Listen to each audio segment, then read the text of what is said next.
to all of you. We're so glad you're with us again. I'm Carly from ICU DDR. This is our 6th session, and we may take a look at our session 7 slides if time permits today. And before I turn over to Dr. Pates, just want to make another plug that if you have any papers to share, you send those to me and to Dr. Pates, and we would love to have those because it really helps increase the learning for everybody. So thank you. Yeah, I would echo that, what Carly said, that it's actually really useful for you to have us examine it. It can be difficult for you because it's a public examination of your work, but it will certainly improve the quality of it, because anyone who submits a paper anywhere, including me, can always benefit from feedback from other people. So, you know, it's part of the point of these seminars, these webinars. All right, shall we go ahead and share our slides? When you're ready.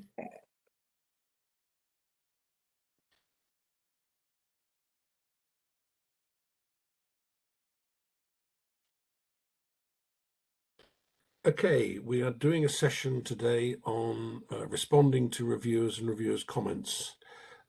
As you know, that whenever we send a paper in for publication, or we hope for publication, it will be reviewed usually by two reviewers, and very rarely will it come back and say that you know they'll publish without changes. So it's these reviewers' comments that we thought we would address in this session today.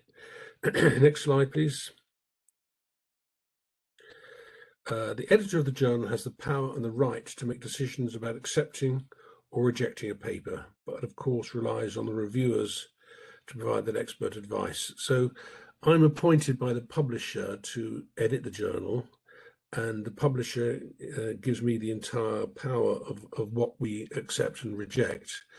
And this will vary across journals about what sort of things they accept or reject.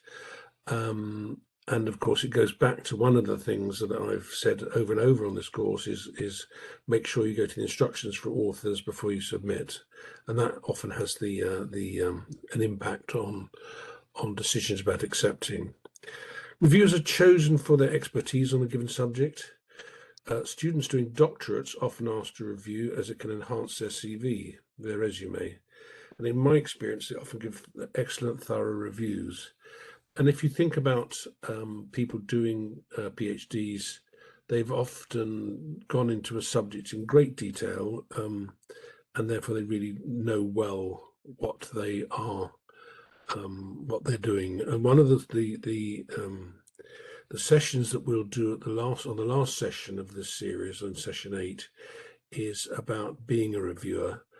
And if you want that opportunity, because you're all experts, you're not here as people who are undergraduate students, you're all got a lot of experience, and if you would like to do some reviewing, then I can probably arrange that for you. So just bear that in mind when we go through this session today. Next slide. Reviewers are an essential part of a peer-reviewed journal, but often finding them is difficult. I receive about 400 papers a year. I need 2 reviewers per paper, but the first reviewer's approach may decline or not answer, which is not only time consuming, that I have to find 2 more. So we send out, we select reviewers on the basis of what we perceive their expertise to be on a particular subject. We invite them to do it. If they accept, that's fine. If they don't, they may say that I'm too busy or I'm not sufficiently skilled, so therefore we have to find another one. The worst ones are the ones that don't bother to answer. And that's time consuming because people are busy in the academic field, so you can't just decide because they haven't responded in 2 weeks, they're not going to, you might have to give them a bit longer. Then the ones that you've re-chosen, or the 2 more that you've chosen, may also decline. So sometimes I might have to approach 8 people to get 2 reviewers, and that means I might need to find over 1,000 reviewers per year. And this is important because if you think about the number of journals that there are in the world, there is about 100 addiction journals in the world. Now, if you think about all these journals needing reviewers and actually finding the right people to do them, it's very hard to do that. So we really value our reviewers. and I value them very highly. It also, as you can see from the fact that if I have to ask people and then ask them again and then ask 2 more people, that might already have taken 6 weeks, 2 months. So from the time you submit your paper to the time I get you your first review back, it might take 3 months, which is not because I'm sitting on my chair doing nothing, but because we're waiting for reviewers to get back to us. So next slide. Papers are triaged first by myself or an associate editor, and my editorial assistant does this as well. And these are checked for length, referencing style, quality of language, etc. And authors are asked to change these if they're wrong, e.g. Referencing style for the journal or length. So when a paper goes to reviewers, it's already had these corrected. What I don't want to do is to send out a paper to reviewers, get the reviewers' comments, and then me deciding, oh, this paper is too long. I ask for papers that are between 3,000 and 3,000 words long, excluding references, abstract tables, and figures, etc. But I am flexible because I know, for example, that qualitative papers often take a bit longer, and therefore it is my decision. If there's a paper that I think is important and it's a little longer, I will do that. What is irritating is when people haven't read the instructions for authors and they use the wrong referencing style. So they use the Vancouver rather than the Harvard style, and it means it has to go back. So it already delays things before we start the review process. Sometimes if a paper appears to have nothing new to add, or if we had lots of similar papers, they may be rejected. And I think I've mentioned this to you in the past, that sometimes I've had a lot of papers on American college drinking, because it's an easy subject for students to tackle, because they have their subjects are their colleagues, and therefore it's easy to do. So I can't keep publishing the similar papers. However, sometimes you get papers which you may have done a piece of research and you have not got any positive results, i.e. you haven't found a difference between one group and another. And these papers are really important because there's too often they're thought, oh, well, it's not worth publishing because I haven't got a positive result. But these actually add to the whole literature of a topic, and it may be that sometimes what you find is when a new method is first tried out, it gets big results, and as people replicate it, it gets smaller and smaller results. And this adds to the body of knowledge about a subject. So it is important, even if you find negative or nil findings, it's still important to submit your work. Next slide. Sometimes a paper is not suitable, which is why you need to choose your journal carefully. So, for example, my journal is psychosocial focused, and I might reject a paper which is too medical, or sometimes has nothing to do with drugs or alcohol. So if I get a paper which is very medical and has a lot of medical jargon, which is I don't particularly understand, therefore I think my readers probably won't understand, I might not reject it, or I'll reject it, but I'll suggest that they send it to another journal, and I'll suggest a journal that they send it to. Rather than just say this is not suitable, I'd say it's not suitable for our journal, but it's probably a good paper. Now, one of the funny things is that my paper is called the Journal of Substance Use, and I had a paper about carbon materials once sent to me, which is not about drugs or alcohol, but because it's a substance, the people in Iran thought it was suitable, so I had to gently suggest it wasn't actually suitable to me. And this last paragraph reflects what I've just said. I get many papers sent to me about student drug or alcohol use, which partly reflects that students are available subjects for research. But if I receive too many papers on this subject, I may reject them if they say nothing new. And one of the things that I do find is I get a lot of papers on sort of surveys of students, especially from some of the Middle Eastern countries, which look at sort of levels of substance use among students, and I'm not sure they add anything particularly to the science. So next slide. Other reasons for rejecting at the triage stage include types of work not published by the journals, and this is what you need to check. If you do a case report, does that journal publish case reports? Sometimes journals will only publish research reports, so they don't want to take opinion pieces, they don't want to take case reports, they don't want to take reviews. So you need to check that before you submit it. Papers with ethical problems. One of the things we're going to talk about in the next session is ethics, and if there are clearly ethical problems and there is no ethical ethical consent, then that may be a problem. And I think I told you once before about when I started in the field, and it was the beginning of the HIV epidemic, and we were looking at needle exchange, and one of the people in the local government suggested we used needle exchange in one city in Wales and we didn't in the other city. Then we compared the two for rates of HIV, and I said, you cannot do that. That is not ethical. So that is, a very blatant example of non-ethical stuff, which someone who was just a civil servant in the Welsh government didn't understand. Papers that are poorly organised. There is, as we've done in this series of webinars, we've gone through the structure of a paper where we have abstract, where we have introduction, we have methods, we have results, we have discussion, we have conclusions. And these are very, the structure is important because it is an easy way for people to understand it, and it is an agreed consensus of the way papers are organised. And they're much easier to read like that. And sometimes I get things that are all over the place. There's not a satisfactory discussion, or half of the introduction is put into the discussion at the end, and they have to really reorganize that. Papers are just descriptive with no hypothesis or reach no conclusions, and that's one of the problems. And I used to, when I first started, get a lot of papers which were really someone's thoughts, and they didn't actually add anything to the science. Have they got major methodological weaknesses? Instructions to authors flagrantly ignored. And again, I'll come back to this time and time again. Read the instructions to authors. Next slide, please. Right, it's always worth asking colleagues to read your paper before you submit it. You know the paper so well, you may not notice the mistakes. And this is true of all of us.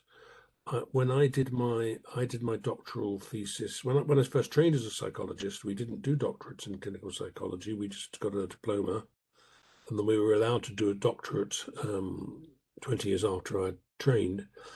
And I wrote a paper, and I made a mistake in it. I didn't notice the mistake because I knew the paper so well. But I got my partner to read it, and she said, "Oh, you got a mistake here. You got a statistical mistake." And it's interesting how, because you know the paper so well, you may not pick up the mistakes.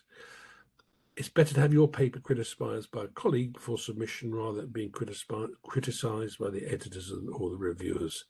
And again, I think it's a theme that I've emphasized throughout this course of webinars, that it is well worth having your paper read and criticized by someone else, because there is always something which someone can say about it. Also, if there's something you're not sure of, such as statistics, check with a colleague who knows more than you do about the subject, rather than the editors or the reviewers criticizing it.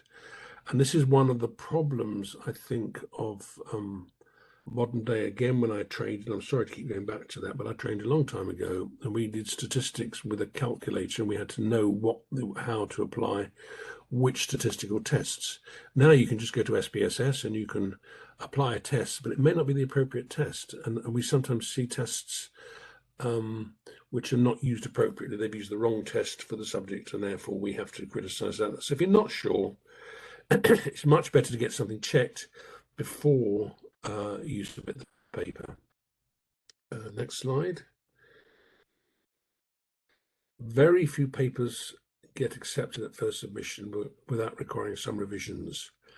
As I say, about out of my 400 papers a year, we may reject at least 100 of them. The number of papers that I would accept without any changes is probably no more than 5 or 10. So it's a very, very small number. And that is one of the things that people don't realise, that you know, that this is about quality, and it's about the whole of the quality of the science. That peer review is really important. Editors make the decisions based on the reviewers' comments. Typical decisions are accept, minor revisions, major revisions, or reject. And these usually what we hope they will do is that they will give good comments, so that it'll be constructive comments for the authors. Sometimes I have reviewers' comments which come back which are so poor that you can't really use them. They've just said made a decision. So I then have to send it out to someone else, or review it myself. It's difficult for the editor if two reviewers provide opposite opinions, one saying accept and one saying reject. The editor must then find a third reviewer or make that decision themselves. And it's not particularly common to have those two extremes. But what you do find sometimes is some people say minor revisions or accept, and others might say major revisions.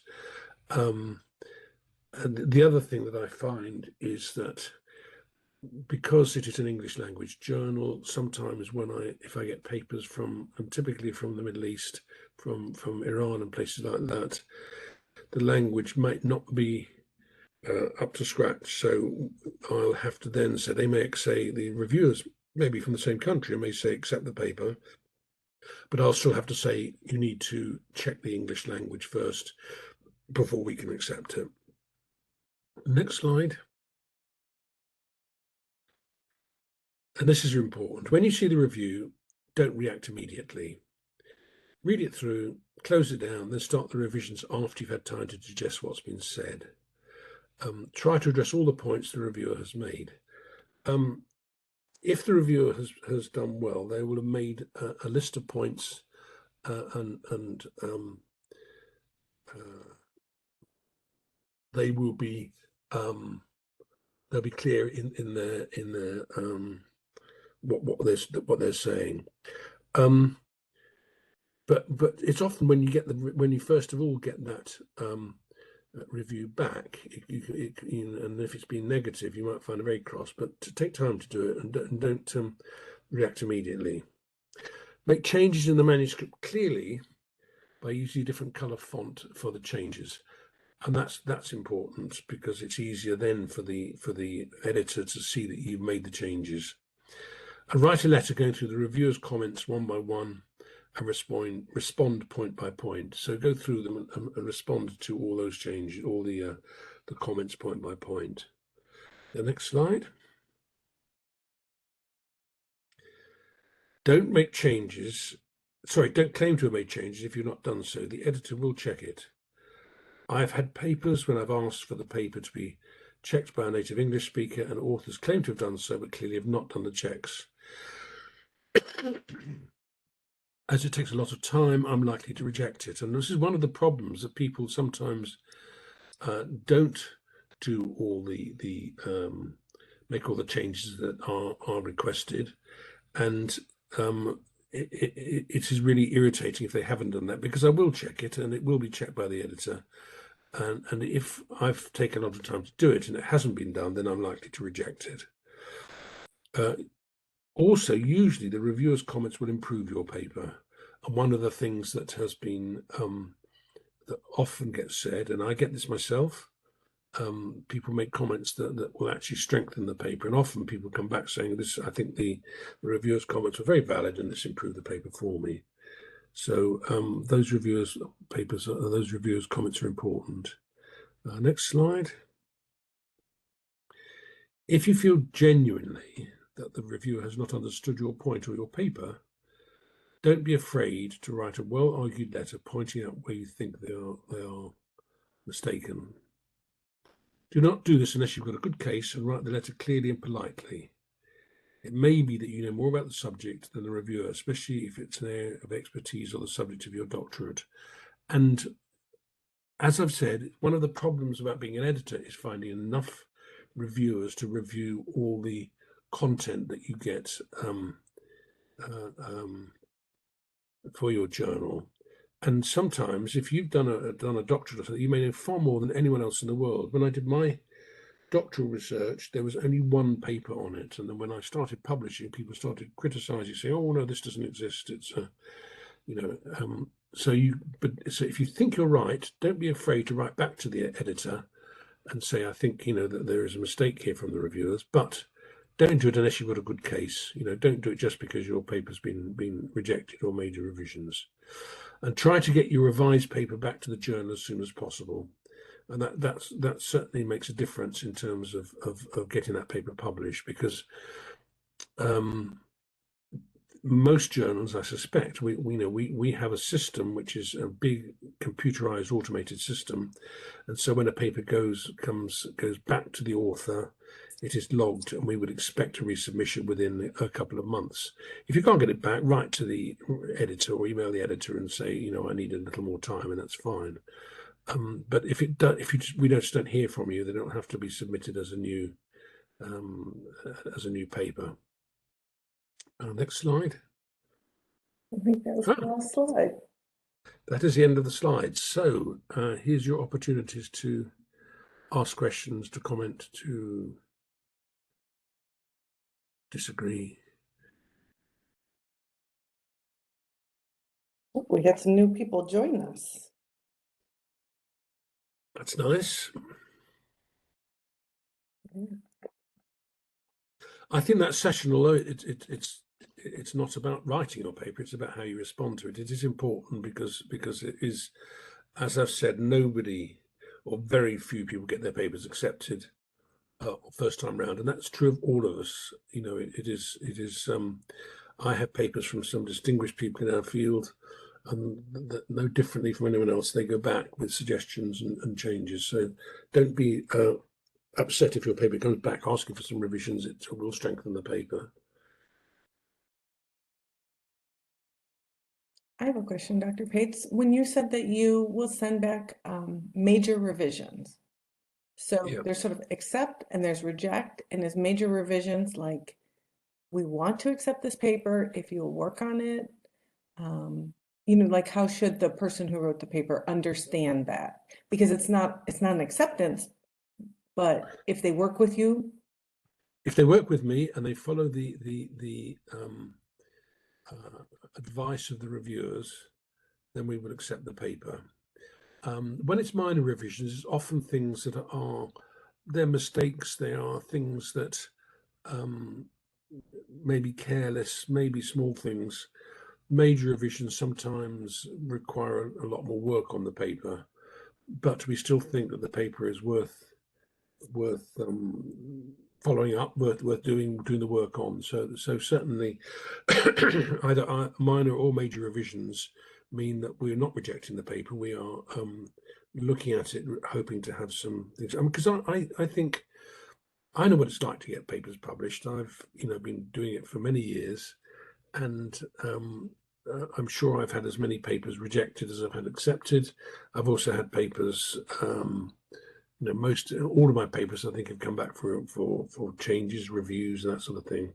So it's one thing that you learn over time, but it helps. It does help the quality. And one of the things is that one of the things that's important is not to waste the editor's or the reviewer's time. So if you have not made the changes, don't claim to have made them. We don't. I don't get paid as an editor, believe it or not. Most editors don't get paid. I get an honorarium from the publisher, which means that I have enough to pay my editorial assistant. I have enough to go to conferences, perhaps, and that's it. But it's not an income for me, really. We don't pay reviewers, so all the reviewers who do the work do it free of charge. So what I don't want to do with them is to waste their time if people are not taking the subject seriously. So you're basically getting the advice from the editor and the reviewers of people who are usually very experienced in the field, and you're getting that free of charge. There is a difference, of course, in papers. That there's a lot of journals which have started, which we call them predatory journals, which are people that are claim to they can get your paper back in 2 weeks, and they can do this and they can do that, and they charge you £1,000 or something. We don't charge you anything to publish, and most journals in the Ice Age portfolio don't charge you to publish papers, and that's important. So you remember that you're not getting charged, I'm not getting paid, the reviewers aren't getting paid, but it is all because we want to improve the science of addiction, and we believe passionately in our subject. Sorry, that was a bit of a ramble, wasn't it? No, that's really helpful. And I want other people to be able to ask a question, but the predatory journals, just really quickly, are you saying that if they're asking you to pay to publish, it may be a predatory journal? Yeah, some open access, there are open access journals that you have to pay to publish in. So having to pay isn't a sign it's a predatory journal, but I would be very suspicious of people that can say they can actually turn your paper around in 2 weeks or 3 weeks, because as I've demonstrated, these things take time. If you want your paper delivered to me and published within 2 or 3 weeks, then you've got no hope. The fastest I've ever accepted a paper, I think, is about a month, 6 weeks, where I've had a paper in, I've sent it out for reviewers, the reviewers have been very efficient and got back to me. I've sent it back to the author sent it back very quickly, and we can accept it. Now, once a paper is accepted, it will be published online within 2 weeks of being accepted. It may not be published for several months in hard copy, because these days, whereas my journal used to be published 6 times a year, my publisher now does it twice a year with 3 issues per 3 volumes per issue. So it takes much longer to get a hard copy of it. And some people will think they've only been published when they've got a hard copy, but that's not true, because once it's been published online, it is published and it is quotable. It is you can reference it.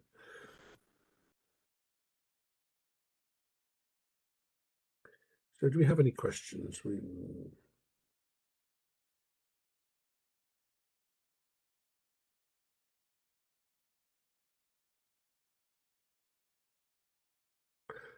When I see all this silence, I hope people have heard and understood what we've been saying. I have such a fear of technology that I don't know that it always works. Hello, Gladys. Yeah, I appreciate. I'm sorry I came late, but I really appreciate the information that you have given us on how to respond to a review. So, in fact, I want to really appreciate even the review that, the corrections that you gave me in my paper has really helped me to research more and to even develop a better paper. So I really want to appreciate the fact that when we take the comments that are given in the reviews very seriously, actually they improve our paper. They are also able to really help us to write what is required and then learn a lot out of the reviews. So I really appreciate this, because sometimes I remember the first time I sent a paper for publishing. So that one was with some questions. So the information that you have given me now actually helps me to know what it is maybe that I have done right and how I can do it right so that it can be accepted. Thank you. Thank you, Dr. Babe. Thank you so much. Thank you, Gladys. Well, it's nice to hear that, because I do believe that one of the things that we said right at the start is that we're talking here, when we're talking about publishing addiction science, we're talking about peer-reviewed papers, and it's those reviews which really do help improve the quality and making sure that we only get good quality papers that are published and therefore contribute to the science overall.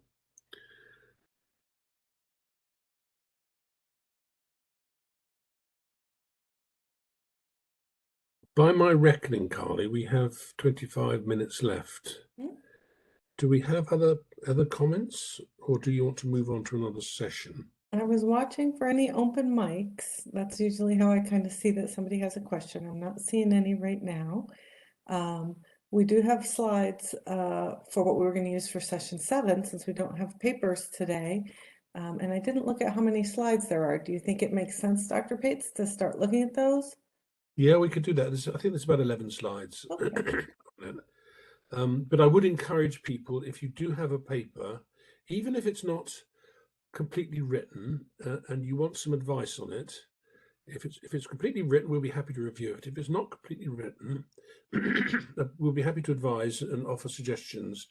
And it really, because once these 8 sessions are finished, they're finished, and you won't get the opportunity to discuss them together. So I would encourage you to do it if you'd like to do that.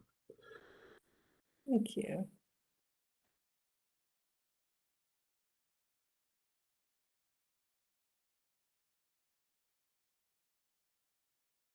So this is a session which I was going to give next time, assuming that we had papers to review, but as we haven't, we'll go into this today.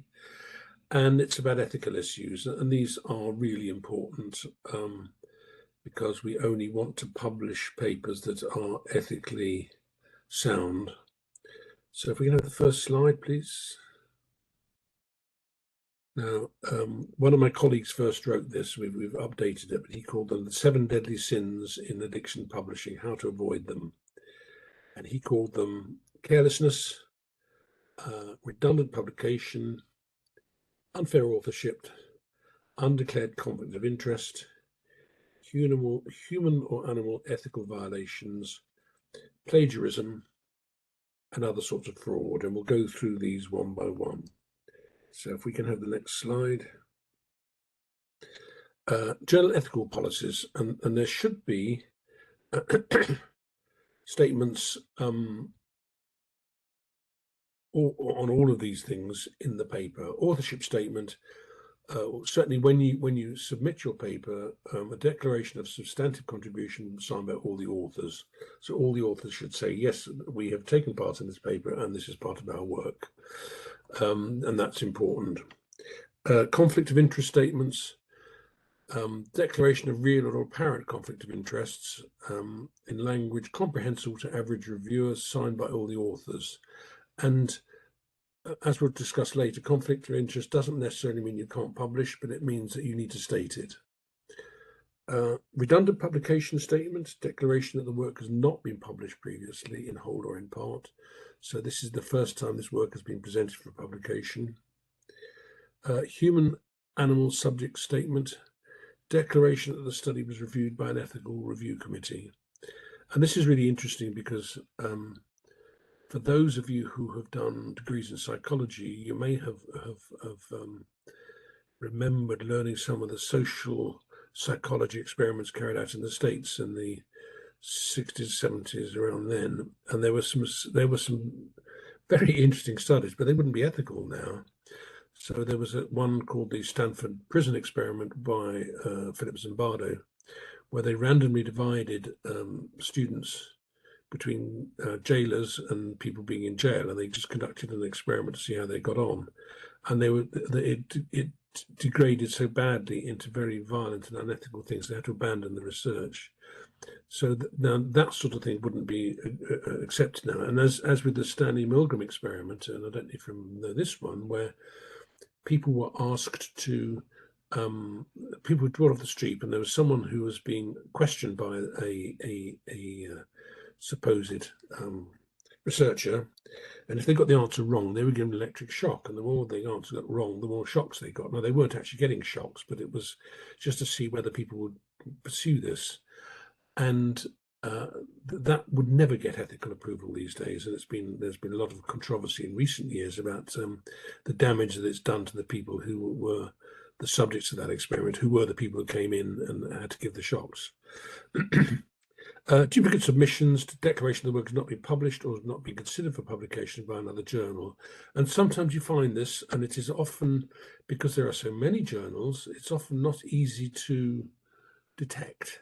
You don't necessarily know that this is going to be the case. So that's an important declaration to make. Next slide. Ethical violations, especially less serious infractions, are prevalent. There's a lot of them that happen. Rates of detections are low. Ethical violations affect the quality and integrity of science. Compliance review and journal requirements are increasing. e.g. human subjects committees, conflict of interest statements.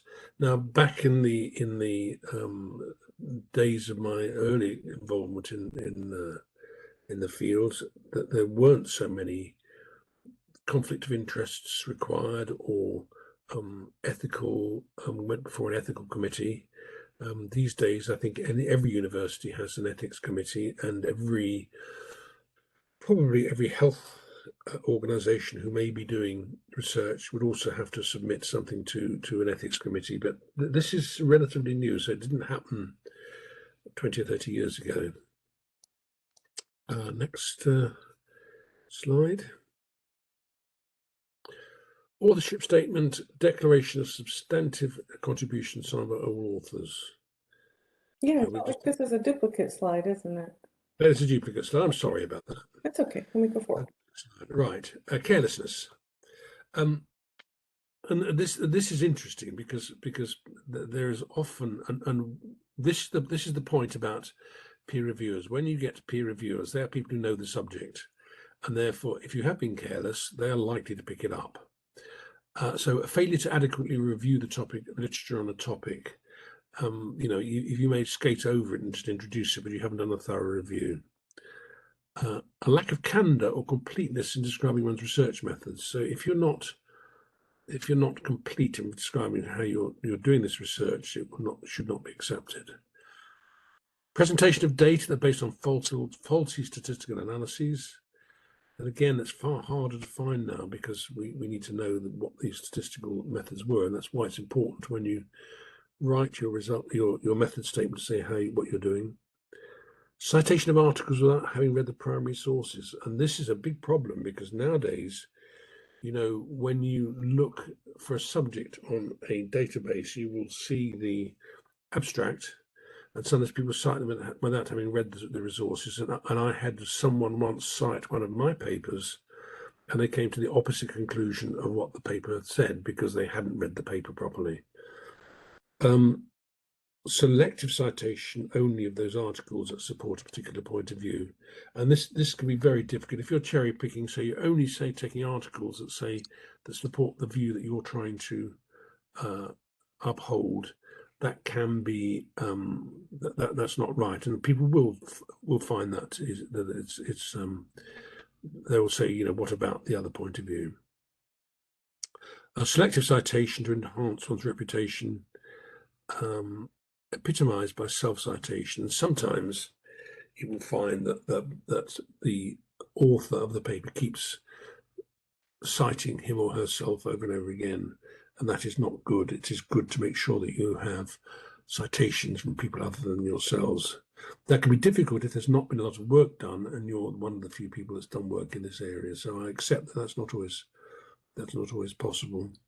So, for example, if I wrote a paper on needle fixation, which is the topic of my doctoral research, I was one of the few people that have written on that at the time, so I would have to cite myself, but I would also make sure I cited other people.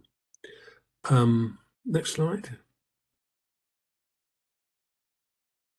Unfair authorship, and this is something which annoyed me a lot in the past, and I hope it's getting better. Some people have made significant contributions to an article, may not receive sufficient credit or may receive no credit at all. So you may have junior researchers, students who are working on a paper that don't get sufficient credit on it. When I was working as a clinical psychologist, I used to have students on placement with me, and if they made a significant contribution to any research we were doing, they would get cited on the paper. They would get authorship of it, and I think that was really important for them and for the work they did. So sometimes when they finished their degree, they already had a publication to their name. A co-author, such as a science writer, is not listed because the service is provided by a drug company. Some people are listed as co-authors, even though no substantive contribution was made to the article or the research. And this typically happened in where you have, and this, I hope it doesn't happen so much, but certainly in university departments or in hospitals, the head of department would say, well, I want my name on all the papers that go out, even though they may not have contributed to it. And the first paper I ever published I was a very junior psychologist in a hospital working in the children's department, and we wrote a paper on ADHD. And the professor of pediatrics, who wasn't a psychologist, but insisted on having his name on the paper because it was his department. And he'd not made any contribution to the paper, and that really made me quite cross. Failure to give proper recognition to a person's contribution by listing them lower in the author list than they deserve. And this is a strange one because theoretically, if you've got 4 people on that are listed as authors, then their importance to the contribution will go down by the position they are on the names of the authors on the papers. Now, it's certainly true that the first author is always the one that's cited, and that's what the paper will be known by. I know it's never particularly bothered me where I am in that list if I'm not the first author. Award of co-authorship for minor contributions based on personal political considerations, and this is like saying, "Oh, I'd like to get on the good side of my boss, so I'll include him or her on that just for the sake of that." So that's quite important because authors of papers should be the people that have made a contribution to that paper. Next slide. Conflict of interest. Conflict of interest is a situation or relationship in which professional, personal, or financial considerations could be seen by a fair-minded person as potentially in conflict with the independence of judgment. And that Farm 1997 applies to the Farmington Consensus, which was a group of editors that came together that decided what a conflict of interest may be. Conflict of interest may be personal, commercial, political, academic, or financial. So there's all sorts of reasons why it may be a conflict of interest. Personal conflicts include pet theories, and often people have their pet theories and don't look at other people's theories. Validation of one's own ideas, achieving publisher results and gaining recognition for a discovery. So if it's all just me, then that's not necessarily a good thing. Financial interests may include employment, research funding, stock or share ownership, payment for lectures or travel, consultancies, or company support for staff. Financial interests can often be a major thing, and certainly if you are employed by a company, you need to declare that. For people, often if you've been funded to go somewhere by a company, that would also include it. And if you think about it, I don't know if it still happens, but when drug companies, when they launched a new drug, they used to invite doctors to go somewhere exotic. And I know from here, from my country, they used to get people to go to the training for the launch of a drug, and they'd entertain them. So they hope they'll get a good support from it. Conflict of interest itself is not necessarily wrongdoing. So if you have a conflict of interest, it doesn't mean to say that you can't publish, but you just need to declare what that conflict of interest is. So next slide. The potential for conflict of interest in the addiction field is enhanced by relationships of funding connected with the tobacco industry, alcohol beverage industry, for profit healthcare systems, private hospitals, pharmaceutical industry, and social aspect organizations that receive primary support from these sources. And I would include also now the gambling industry, who are very big and do supposedly support research. 3 levels of conflict of interest. A real conflict of interest means that the author or the administrative unit with which the author has an employment relationship has a financial or other interest that could unduly influence the author's position with respect to the subject matter being considered. So if you are employed by someone or have a financial interest, that could alter your position on the work that you're doing. An apparent conflict of interest exists when an interest would not necessarily influence the author, but could result in the author's objectivity being questioned by others. So if people, and that's happened recently with something that we know of, where someone connected with the tobacco industry was concerned because he hadn't declared something in a paper. Potential conflict of interest exists when a reasonable person might be uncertain as to whether or not the interest should be reported.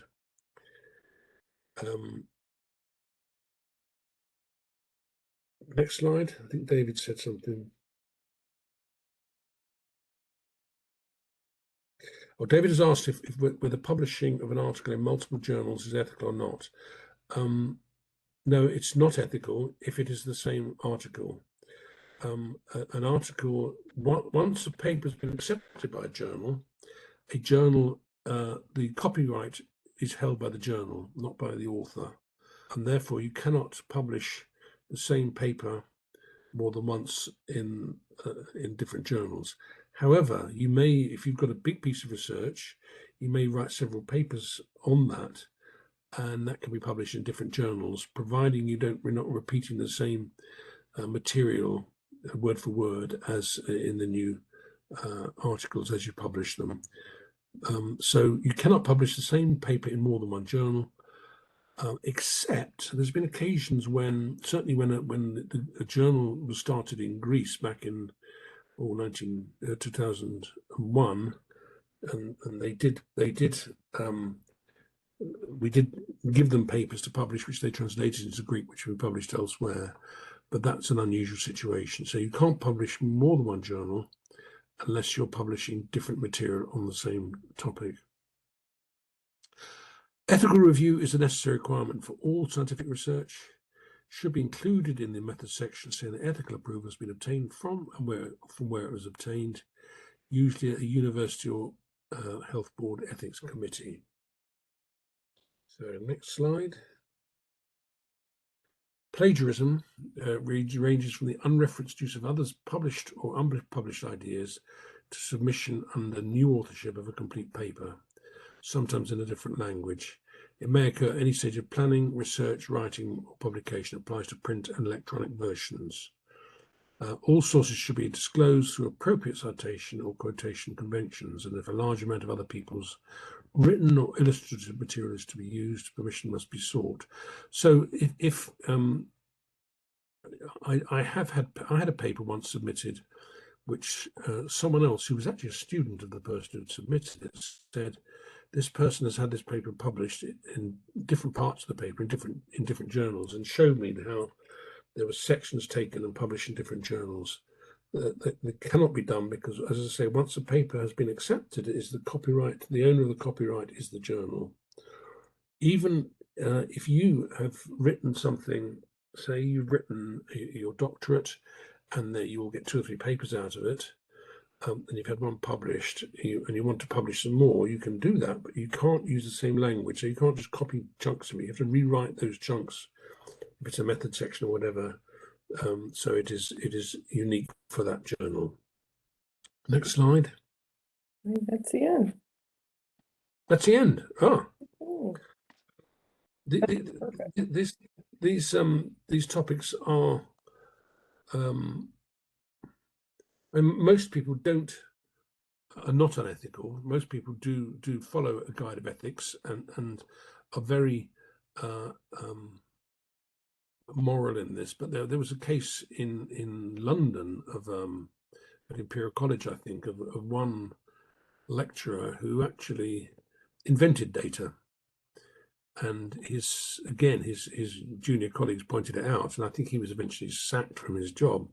So it's difficult for us as editors to detect some of these ethical considerations, but they are very important. So we rely on the integrity of people to do that properly. Thank you, Maria. Good day. we have about 5 minutes, so maybe we have any other questions. We could take 1 or 2.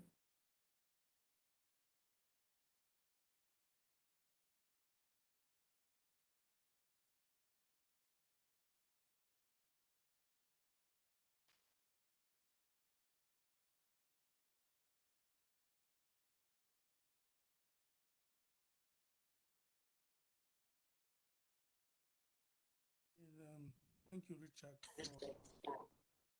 for both presentations. Thank you. Nice. Joined a bit late in the first one. Particularly this topic on ethical issues is quite sensitive and interesting. You quite elaborated things in there. Sometimes we have difficulties down here trying to process the ethical approval. So we have things made easier by our department having an ethical committee within the school and then try to read through people's submission blindly. And my question may refer back to the first presentation, I hope you don't mind, and it's Not at all. about detecting predatory journals. Is there a way to easily detect which journals are predatory?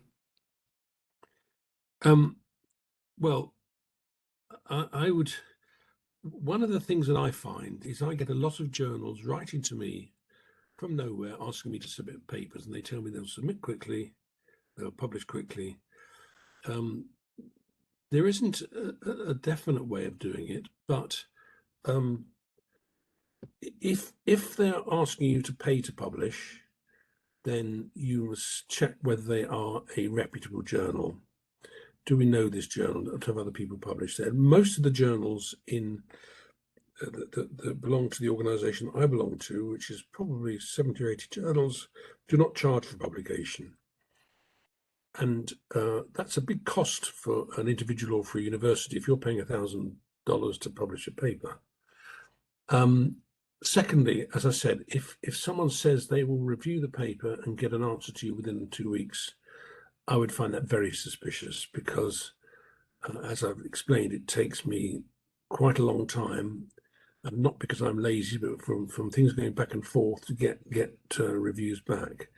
So I think those are the two questions asked first. Are they asking you to pay? If they're asking you to pay, is it a well-known journal?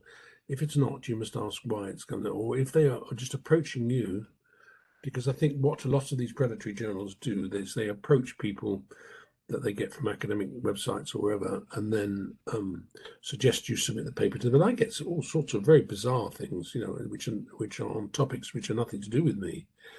And I think there is, and I don't know what it's like in your countries, but I know in the UK there is a big, academics are expected to publish 5 papers a year, I think, which I think is a bit of a nonsense, because that means that sometimes people will be writing papers just for the sake of it. And I think people know, some of these journals know that there is a pressure, and therefore they'll try to encourage people to submit.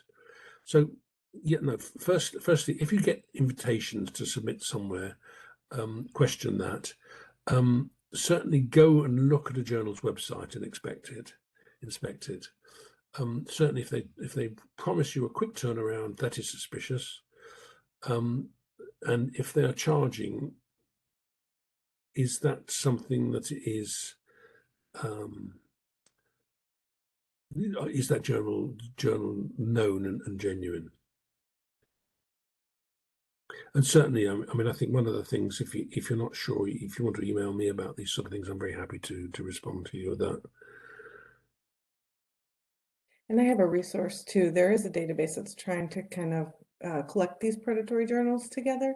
One of the things that really surprised me is how similar they are in name to a non-predatory journal. So they're getting very smart. So I'll share that when I send out today's recording and all that. I'll send a link. That's very helpful, Carly. I'm aware of that, and certainly the guy that did it has been really good at doing that, because I think they are a curse, because there are the number of journals that are genuine has expanded hugely over the last 30 or 40 years, and certainly people see it as a way of making money from people, especially when there are a lot of people wanting to get published now. And there are barriers to getting published, so I think that is important. So yeah, thanks for that, Carly. That's useful. Well, we are right at time. Dr. Pates, any final thoughts for us today? Well, no, just so any questions that you want, come back to me on it. I'm very happy to respond to it, and thank you all for your attendance and for your very, very helpful comments. And please, we have 2 sessions left, I think.